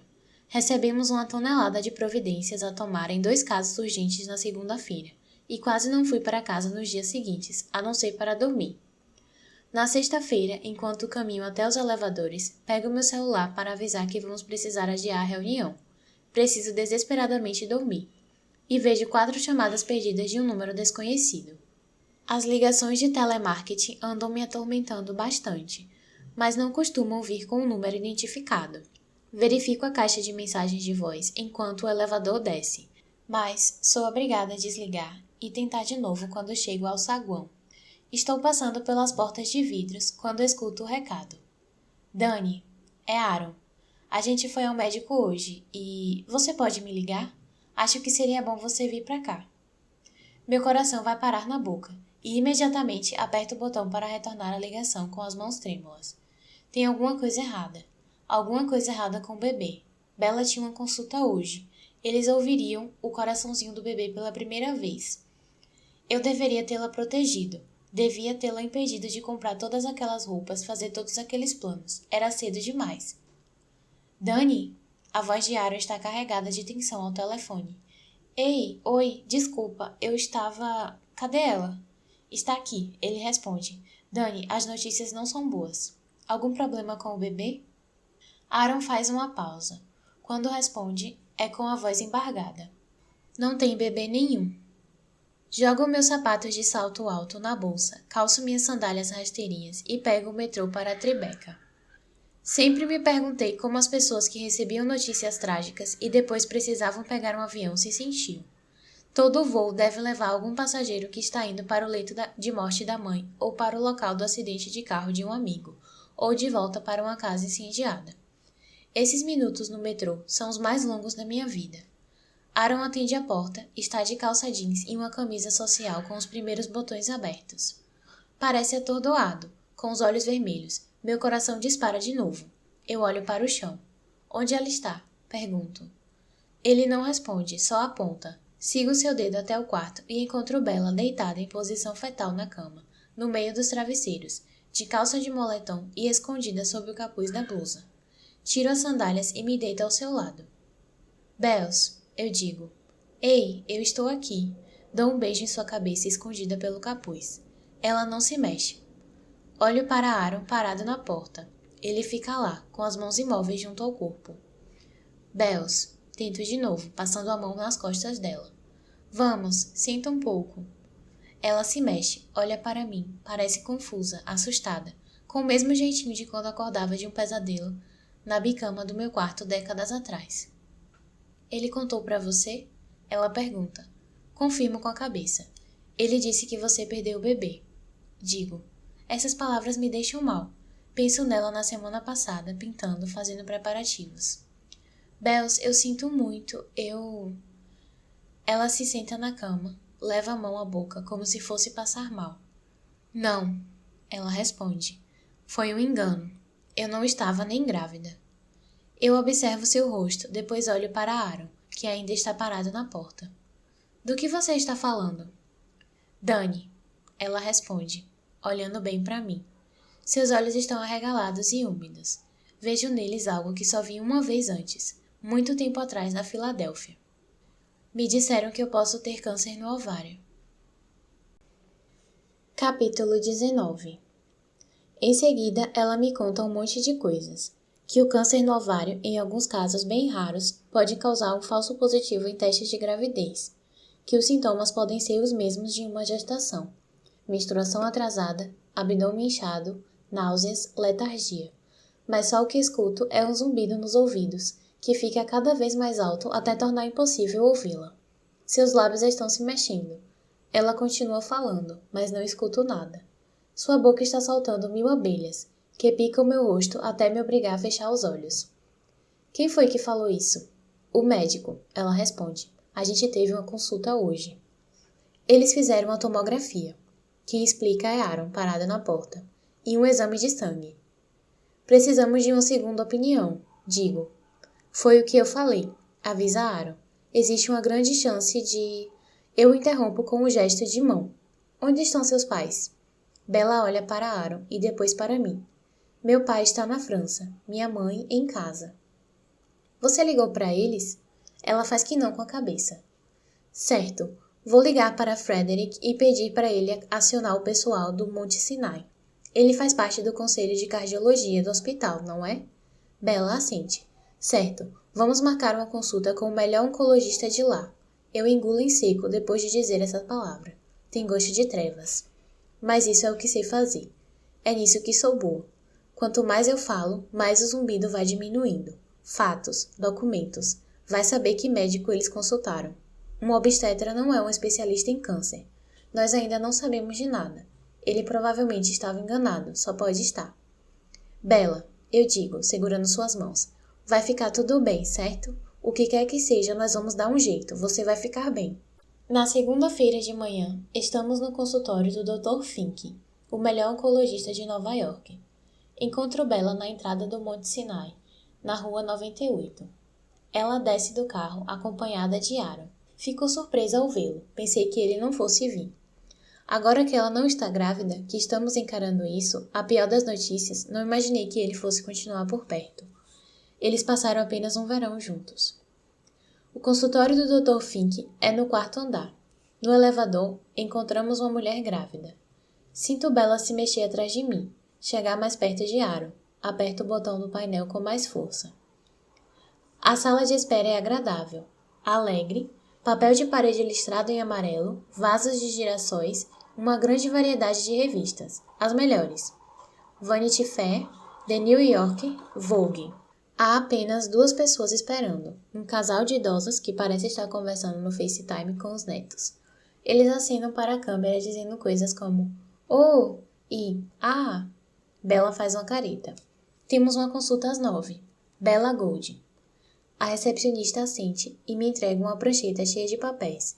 Você é a paciente? Olho para trás para onde Bella está. Não, ela diz, sou eu. A mulher sorri para ela. Está com o cabelo preso em 2 tranças e o nome em seu crachá é Brenda. Oi, Bella, ela diz. Você pode preencher esses formulários para mim? Ela fala em um tom tranquilo e maternal. E entendo o motivo para sua presença aqui. Sua função é amenizar o golpe que os pacientes sofrem atrás daquelas portas. Sim, responde Bella, obrigada. E posso tirar uma cópia da carteirinha de seu plano de saúde? Bella remexe na bolsa, pega a carteira e entrega o cartão da Blue Cross. Eu não sabia que Bella tinha um plano de saúde, nem se andava com a carteirinha. Fico impressionada com o número de providências que ela precisou tomar para chegar até aqui. Ela fez um plano para ela? Quem cuidou de tudo? Blue Cross? Pergunto quando estamos indo até as cadeiras da sala de espera. Eles têm uma boa rede de credenciados, ela explica. Levanto as sobrancelhas para ela, que sorri. É meu primeiro momento de leveza desde sexta-feira. Liguei para o pai dela na sexta. Ele não atendeu. No sábado, deixei um recado na caixa de mensagens. É sobre a saúde da Bella. Você precisa me ligar imediatamente. Bella sempre dizia que seus pais eram jovens demais quando a tiveram. E entendo o que ela quer dizer com isso, mas não acho que seja verdade, pelo menos não totalmente. A questão é que eles nunca quiseram ser pais. Tiveram Bella por achar que era sua obrigação como casal, mas não queria ter o trabalho de criá-la. Os meus pais eram muito presentes, para Michael e para mim. Colocaram a gente na aula de futebol e iam a todos os jogos, providenciavam um lanche para o time, levavam os uniformes para lavar em casa e eram super protetores e rígidos. Exigiam coisas de mim, boas notas, excelente desempenho e educação impecável. E eu correspondi às expectativas, principalmente depois do que aconteceu com Michael, porque era isso que ele teria feito. Eu não queria que os dois sofressem ainda mais, mas eles me apoiaram nos momentos difíceis também. O B em matemática, a carta de rejeição da Universidade Brown. Eles deixaram claro que sabiam que eu era mais do que um currículo acadêmico. Bella era uma aluna inteligente, mas desinteressada. Arrasava nas provas de inglês e história, com a facilidade de alguém que sabe que aquilo não faz a menor diferença, e não fez mesmo. Ela escrevia muito bem, ainda escreve, mas sua atenção sempre foi voltada para as artes. Nós estudamos em uma escola pública com uma disponibilidade de verba bem restrita, mas os pais dos alunos eram bastante participativos. Então tínhamos um ateliê com tinta a óleo, telas e um professor dedicado ao nosso desenvolvimento criativo. Bella estava sempre desenhando quando éramos crianças, e seus desenhos eram bons, sobrenaturalmente bons. Mas no ateliê ela começou a produzir coisas extraordinárias. Alunos e professores de outra sala apareciam só para vê-la em ação. Uma paisagem, um autorretrato, uma tigela com frutas apodrecendo no balcão. Uma vez ela fez uma pintura de Irving, uma estudante nerd do segundo ano que morava em Cherry Hill. Depois disso, a reputação dele na escola mudou. Ele era misterioso e interessante. As pessoas passaram a vê-lo como ela o desenhou. Era como se Bella tivesse a habilidade de descobrir o que havia dentro da pessoa e expor de forma vívida, excessiva e ruidosa. Seu pai, Frederick, me ligou de Paris no sábado à tarde. Eu contei o que sabíamos. Bella achou que estivesse grávida. Foi fazer um ultrassom para confirmar, fez alguns exames e saiu com um diagnóstico de câncer no ovário. Houve um silêncio atordoado do outro lado da linha, e então resolveu entrar em ação. Vou ligar para o Dr. Fink, ele disse, e avisar que precisamos de uma consulta na segunda de manhã. Eu volto a falar com você. Obrigada, respondi o que me pareceu natural, mas não deveria. Você liga para a mãe dela? Ele me pediu. Sim. A mãe de Bella começou a soluçar ao telefone, como eu sabia que aconteceria. Gil sempre gostou muito de ser dramática. Vou pegar o primeiro avião até aí, ela falou, apesar de estar na Filadélfia, uma viagem de carro que leva apenas o dobro do tempo que demoraria para chegar até o aeroporto. Vamos marcar uma consulta para ela segunda de manhã, contei. Quer que eu passe o endereço e o horário? Vou ligar para Bella, ela falou, e desligou o celular. Na última vez que tive notícias de Gil, ela estava namorando um cara da nossa idade. Depois de se separar do pai de Bella, chegou a se casar com um herdeiro grego que a atraía escandalosamente em público. Ela nunca soube fazer boas escolhas. Sendo bem sincera, o histórico de romances de Bella tem muita influência dela, mas tomara que com Aaron isso tenha chegado ao fim. Na segunda de manhã, enquanto os papéis são preenchidos, não pergunto sobre Gil porque não é necessário. Eu sei o que aconteceu. Ela perdeu o papel com o horário ou tinha uma sessão de massagem não reembolsável, ou esqueceu de comprar a passagem e resolveu vir no dia seguinte. Sempre existem 1 milhão de motivos. Enquanto Bella encara a papelada, Aaron e eu ficamos sentados ao seu lado, impassíveis. Eu percebo quando ele balança nervosamente o pé, que apoiou sobre a outra perna, quando esfrega a testa com a mão. Bella está de calça jeans e um blusão laranja, apesar do calor. O verão não quer saber de dar trégua, apesar de estarmos na segunda quinzena de setembro. Senhorita Gold?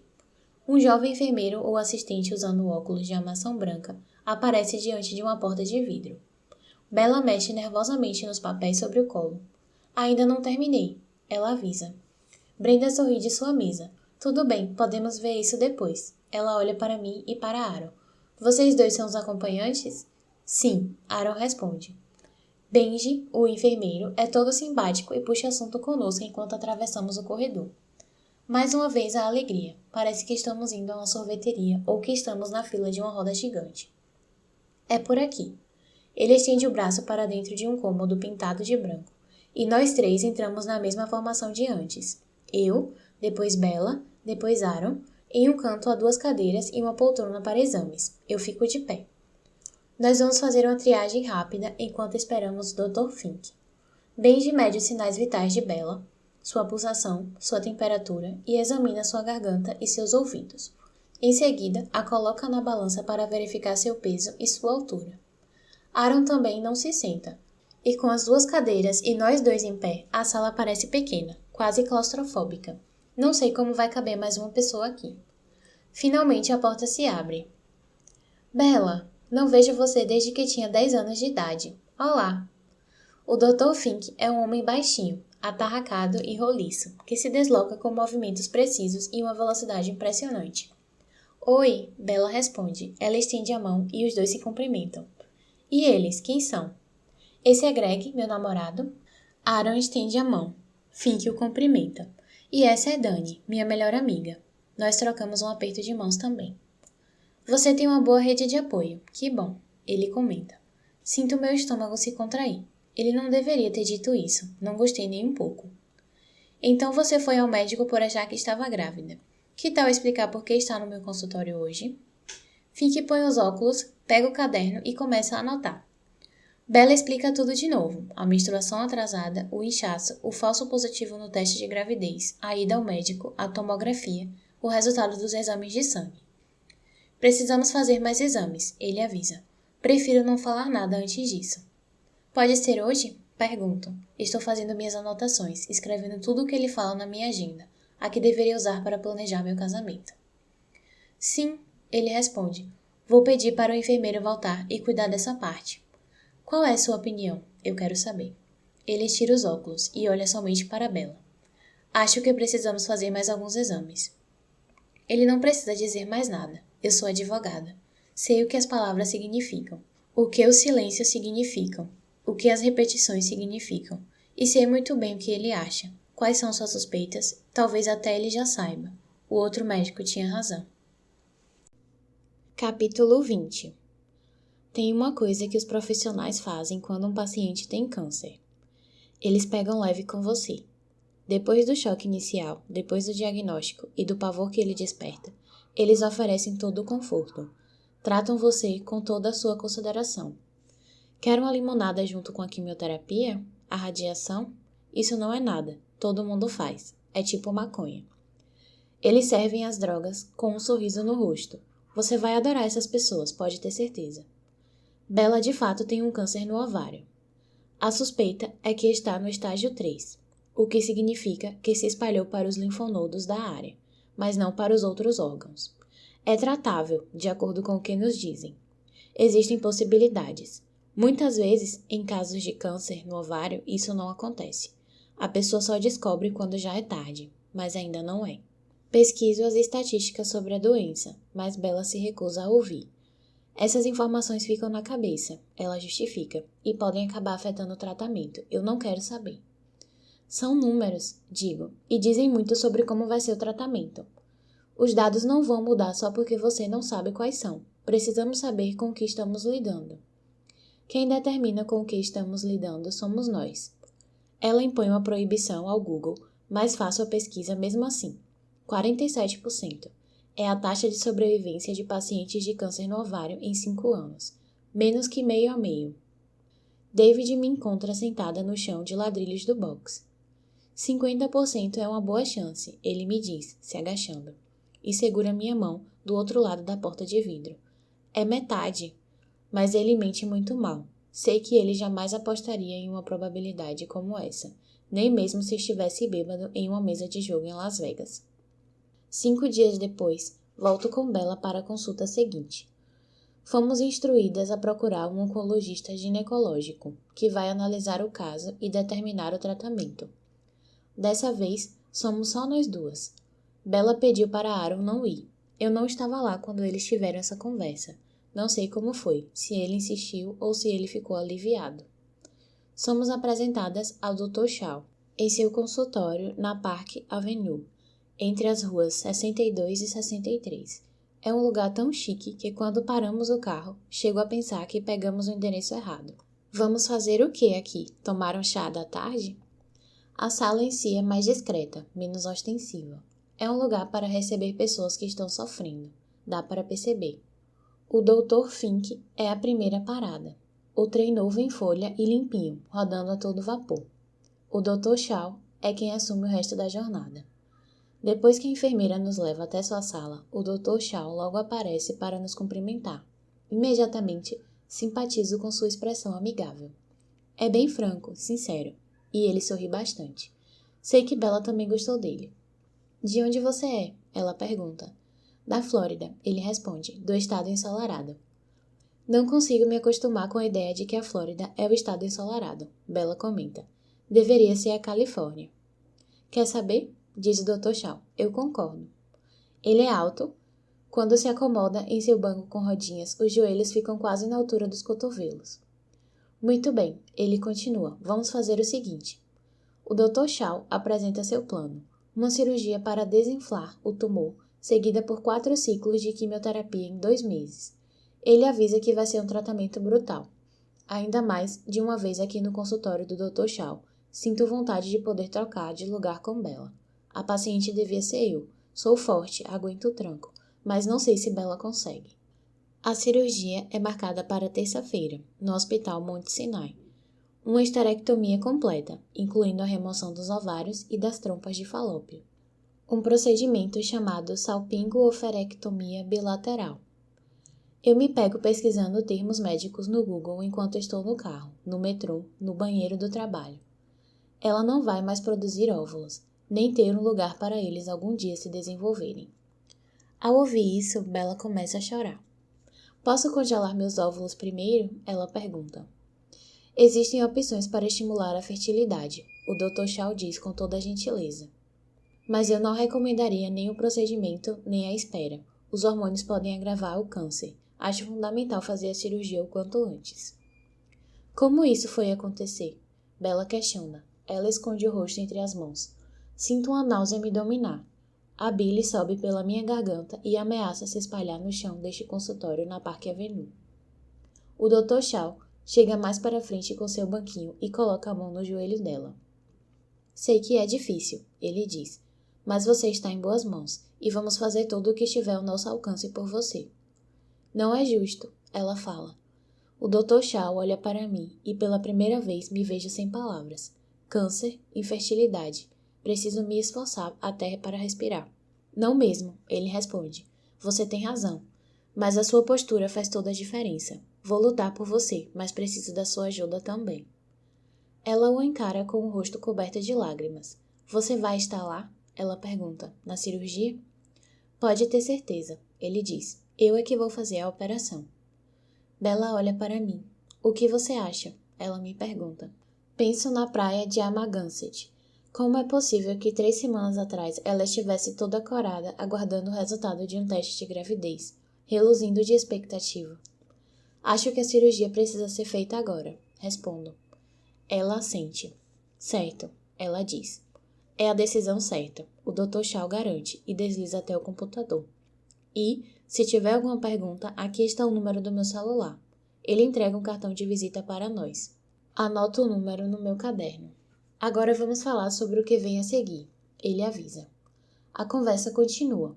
Linfonodos, células cancerosas, incisões abdominais.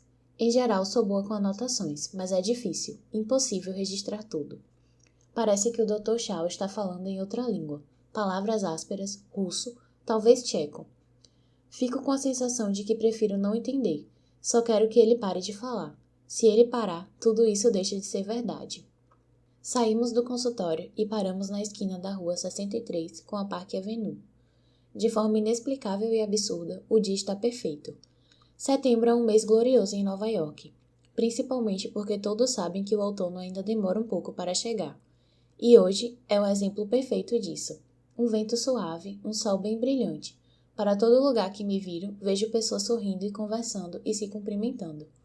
Olho para Bella. Não tenho a menor ideia do que dizer. Não consigo acreditar que nesse exato momento tem uma coisa mortal crescendo dentro dela. Parece impossível. Olhe para ela. Veja. Ela é a imagem da saúde. Tem as bochechas coradas e cheias. É iluminada. Uma pintora impressionista. Uma encarnação da vida. O que acontece se fingimos que não ouvimos nada disso? O câncer vai se agravar? Ou vai entender o recado e cair fora? É uma coisa senciente? Está ouvindo? Nós temos poder para mudar isso? Preciso ligar para o Greg, ela avisa. Certo. Mais uma vez nessa manhã, sinto meu celular vibrar furiosamente dentro da minha bolsa. Já passa das 10 da manhã e eu deveria ter chegado ao trabalho 2 horas atrás. Com certeza recebi uns 100 e-mails. Quer que eu chame um carro para você? Pergunto. Ela balança a cabeça. Não, quero caminhar um pouco. Tudo bem, digo. Vamos andando. Ela pega o celular e não ergue os olhos. Prefiro ir sozinha. Quando estávamos no ensino médio, Bella dormia mais na minha casa do que eu na dela. Detestava ficar sozinha, e seus pais estavam sempre viajando. Passavam pelo menos 2/3 do mês fora. Então ela ficava conosco. Eu tinha uma bicama de rodinhas no quarto, e ficávamos acordada até tarde, passando da minha cama para a dela, contando os adesivos de estrelas colados no teto. Era impossível, claro, porque não dava para distinguir uma da outra. Nós pegávamos no sono com um monte de números na cabeça. Bells. Por favor, ela diz. Prometo que ligo mais tarde. Essas palavras me corroem por dentro. Como se as coisas já não estivessem ruins o bastante, por que encarar tudo isso sozinha? Precisamos parar para respirar. Precisamos tomar um café. Precisamos falar sobre isso. Ela sai andando, e instintivamente vou atrás. Mas Bella percebe e se vira para mim, fazendo um gesto com as mãos para que eu me afaste. Meu celular vibra. Desta vez eu atendo. Dani falando. Onde diabos você está? Pergunta a voz de Sanji, minha colega de caso, ao telefone. Ela tem 29 anos e se formou no MIT aos 16. Exerce atividades profissionais remuneradas há 10 anos. Nunca ouvi dizer nenhuma palavra além de absolutamente necessário. Do fato de ter acrescentado esse diabos, não significa pouca coisa. Desculpa, acabei me enrolando, estou indo. Não desliga, ela pede. Estamos com um problema com a City. As finanças deles não estão batendo.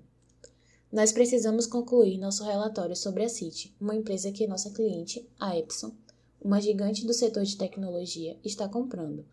Se não apresentarmos um balanço financeiro completo, vamos ser engolidas vivas pela chefia. Estou indo para o escritório deles, aviso, aguenta firme aí. Sanji desliga sem se despedir, e eu tomo o caminho do Financial District, onde fica a sede da City. É uma empresa especializada em programação de websites. Ultimamente tenho passado mais tempo lá do que gostaria. Estamos em contato frequente com o conselho de administração há mais de 6 meses, e já sei muito bem como eles trabalham a essa altura. Fico torcendo para que seja apenas uma desatenção. Estão faltando 8 meses de pagamentos de impostos nos balanços. Quando chego, sou recebida imediatamente, e Darlene, a recepcionista, me leva até o escritório do setor jurídico. Betty está sentada atrás de mim, em sua mesa, e parece surpresa ao me ver. É uma mulher de 50 e tantos anos que trabalha na empresa desde a fundação, 12 anos atrás. Seu escritório é uma boa representação de seu estoicismo. Não há nenhum porta-retrato sobre a mesa e ela não usa nenhum acessório, nem sequer um anel. Nós temos uma relação cordial, quase amigável, mas nunca falamos de assuntos pessoais, e não faço ideia do que ela encontra ao chegar em casa depois de sair do trabalho. Dani, ela diz, a que devo esse desprazer? Eu estive aqui ontem mesmo. Ainda estou faltando dados financeiros, aviso. Ela não se levanta nem pede para eu me sentar. Vou pedir para minha equipe ver isso, ela responde. Sua equipe se resume a ela e outro advogado, David Brewster, que estudou comigo na Columbia. Ele é inteligente.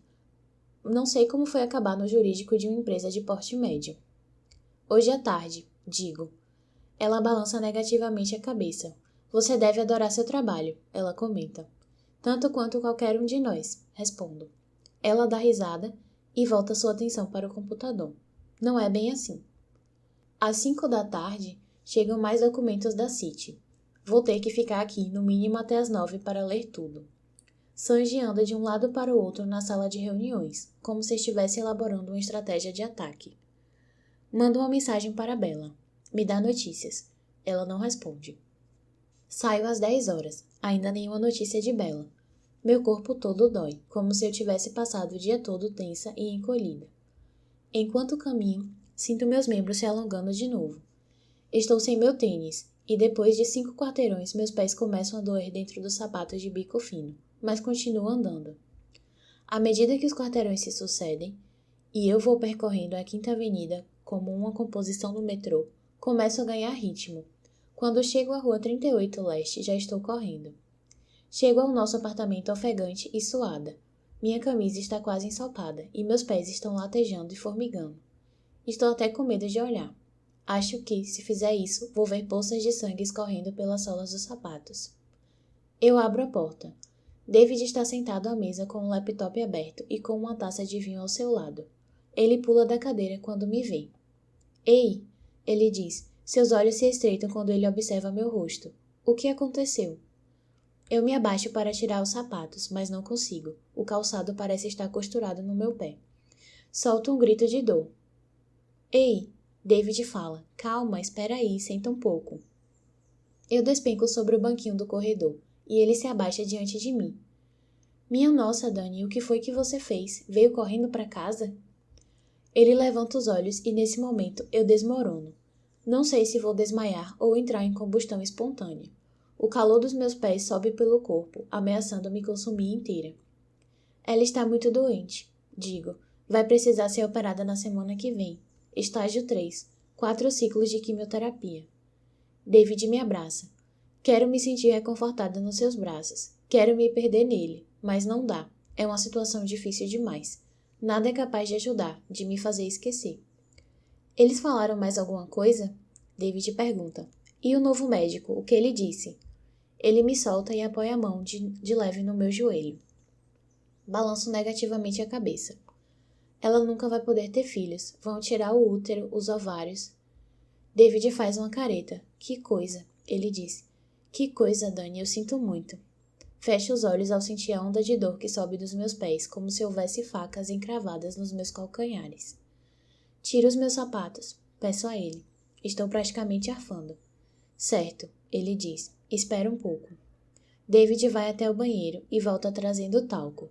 Ele sacode o frasco e uma nuvem branca cai sobre os meus pés. Em seguida, movimenta a parte de trás do sapato. Fico atordoada de dor. O sapato sai. Olho para o meu pé. Está vermelho e sangrando, mas não tanto quanto eu imaginava. Ele joga um pouco mais de talco. Me deixa ver o outro, ele pede. Eu estendo o outro pé. Ele sacode o frasco de talco e move a parte de trás do sapato, fazendo o mesmo ritual. Você precisa se lavar, David diz. Vamos lá. Ele me abraça e me leva até o banheiro. Vou fazendo careta e gemendo o caminho todo. Nós temos uma banheira, mas não é daquelas antigas, com os pés de metal. Sempre foi um sonho meu ter uma, mas quando compramos o apartamento, o banheiro já estava pronto. É uma idiotice, um absurdo até, que meu cérebro esteja me lembrando dessa informação nesse momento, que ainda pense nisso. Nos pés que a banheira de porcelana não tem. Como se isso fizesse alguma diferença. David abre a torneira para mim. Vou jogar um pouco de sal de Epsom na água, ele avisa. Logo você vai estar melhor. Seguro seu braço quando ele se vira para sair.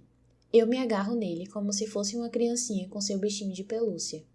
Vai dar tudo certo, ele me diz, mas obviamente essas palavras não significam nada. Ninguém tem como saber disso. Nem ele, nem o Dr. Shaw, nem eu.